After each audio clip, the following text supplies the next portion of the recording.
Hello guys, welcome back to my channel Panjami's Classroom. இந்த வீடியோல நம்ம 11th standard biobotany chapter 1 living worldல நம்ம classification of living world பத்தி நம்ம பார்க்க போறோம். ஸோ ஏன் கிளாசிஃபிகேஷன் இம்பார்ட்டன்ட் அப்படின்னு பார்த்தீங்கன்னா சில கேரக்டர்ஸ் ஒவ்வொரு ஆர்கானிசம்ஸ்க்கும் யுனிக்கா இருக்கும். ஸோ அந்த யுனிக்னஸ் மூலமா அவங்களோட அட்வான்டேஜ் அண்ட் எஃபிஷியன்சி மாறுது. ஸோ இதை நம்ம புரிஞ்சுக்கிறதுக்காகவும் அவங்களோட திங்ஸை கம்பேர் பண்றதுக்காகவும் இந்த கிளாசிஃபிகேஷன் யூஸ் ஆகுது. இதுல பாத்தீங்கன்னா நம்ம நீட் ஆஃப் கிளாசிஃபிகேஷனை ஃபர்ஸ்ட் பார்த்துட்டு எப்படிலாம் ஒரு பிளான்ஸ் அண்ட் அனிமல்ஸை கிளாசிஃபை பண்ணாங்க அப்படின்றத பார்ப்போம். ஸோ இந்த நீட் ஆஃப் கிளாசிஃபிகேஷன் பார்த்தீங்கன்னா இம்பார்ட்டண்ட்டான 2 மார்க்.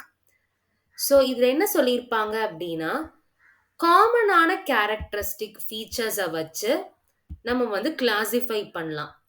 நெக்ஸ்ட் ஒரு குறிப்பிட்ட ஃபீச்சர்ஸ் இப்போ ஒவ்வொரு ஆர்கானிசம்க்குன்னு பார்த்தீங்கன்னா ஒரு யுனிக்னஸ் இருக்கும். அந்த யுனிக்னஸ் மூலமா அந்த ஆர்கானிசமை நம்மளால டிஃபைன் பண்ண முடியும். இப்போ எக்ஸாம்பிள் ஒரு பிளான்ட் அப்படின்னு எடுத்துக்கிட்டோம்னா அந்த பிளான்ட்ஸ்ல ரூட், ஸ்டெம், லீவ்ஸ் இதெல்லாம் இருக்கு அப்படின்றதுனால நம்ம அது ஒரு பிளான்ட் அப்படின்னு சொல்றோம். அதே மாதிரி அனிமல்ஸ்க்குன்னு பார்த்தீங்கன்னா சென்ஸ் ஆர்கன் இது எல்லாமே ஒரு யூனிக்கான ஃபீச்சர்ஸ். அதை வச்சு நம்ம ஒரு ஆர்கானிசமை டிஃபைன் பண்ண முடியும். அண்ட் கிளாசிஃபிகேஷன் பண்றதுனால டிஃப்ரெண்ட் குரூப் ஆஃப் ஆர்கானிசமோட ரிலேஷன்ஷிப்பை நம்மளால தெரிஞ்சுக்க முடியும். அண்ட் அவங்களோட எவல்யூஷனரி ரிலேஷன்ஷிப் அப்படின்றது பரிமாண வளர்ச்சி. ஸ்டார்டிங்ல எப்படி இருந்தாங்க, அப்புறம் டெவலப் ஆகுனதுக்கு அப்புறமா இப்ப எப்படி இருக்காங்க அப்படின்றது எல்லாமே ஒரு கிளாசிஃபிகேஷன் பண்ணா மட்டும்தான் நம்மளால அதை தெரிஞ்சுக்கவும் முடியும். அண்ட் அதனால என்ன பயோடைவர்சிட்டிக்கு யூஸ் அப்படின்றதையும் தெரிஞ்சுக்க முடியும். So first Theophrastus.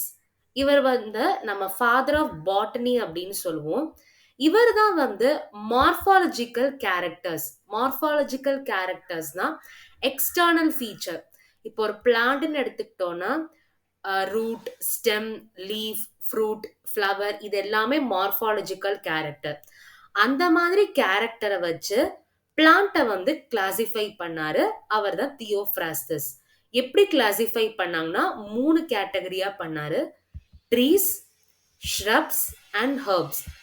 இது எல்லாமே மார்ஃபாலஜிக்கல் கேரக்டரை பேஸ் பண்ணி கிளாசிஃபை பண்ணது. அரிஸ்டாட்டில்ன்ற சயின்டிஸ்ட் அனிமல்ஸை 2 குரூப்பா கிளாசிஃபை பண்ணாரு. என்னன்னா எனைமா அண்ட் இன்னொன்னு அனைமா. எனைமா அப்படின்றது ரெட் பிளட் செல் இருக்கிற அனிமலை எனைமா கேட்டகரியிலையும் ரெட் பிளட் செல்ஸ் இல்லாத அனிமலை அனைமா கேட்டகரியிலையும் கிளாசிஃபை பண்ணாரு அரிஸ்டாட்டில். ஃபர்ஸ்ட் பாட்டனியோட ஃபாதர் தியோஃப்ராஸ்டஸ் பிளான்ட்ஸை கிளாசிஃபை பண்ணாரு. அண்ட் நெக்ஸ்ட் அரிஸ்டாட்டில்ன்றவர் அனிமல்ஸை கிளாசிஃபை பண்ணாரு. நெக்ஸ்ட் யாருன்னா கார்ல் லின்னேயிஸ்.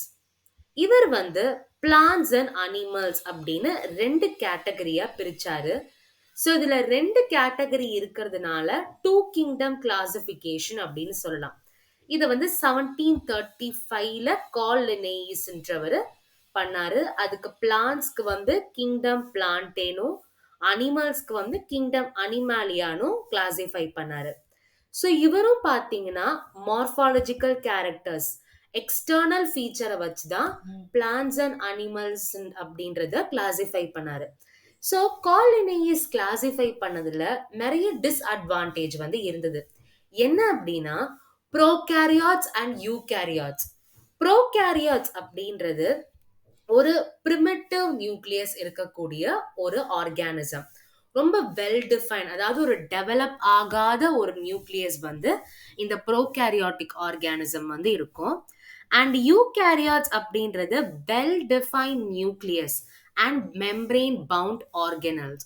ஒரு டெவலப் ஆன நியூக்ளியஸ் அண்ட் அதை சுற்றி அதுக்கு தேவைப்படுற ஆர்கனல்ஸ். இப்போ அனிமல்ஸ்க்கு பார்த்தீங்கன்னா கோல்கி பாடிஸ், அப்புறமா மைட்டோகாண்ட்ரியா, இது எல்லாமே அதோட ஆர்கனல்ஸ். இது எல்லாமே ரொம்ப டெவலப்டா இருக்கும். அந்த ஆர்கானிசம் யூகேரியாட்டிக் ஆர்கானிசம் அப்படின்னு சொல்றோம். ஸோ இந்த ப்ரோகேரியாட்டிக்கும் யூகேரியாட்டிக்கும் ரெண்டுத்தையும் கம்பைன் பண்ணிட்டாங்க. அதை வந்து பிரிக்காம ரெண்டுமே அனிமல் கேட்டகரியில இருக்கு அப்படின்றத கொண்டு வந்தாரு கார்ல் லின்னேயிஸ்.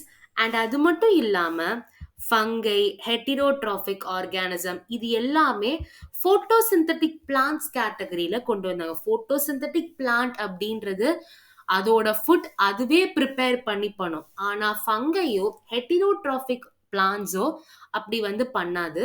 அது வந்து வேறொரு ஆர்கானிசம் டிபெண்ட் பண்ணி தான் இருக்கும்.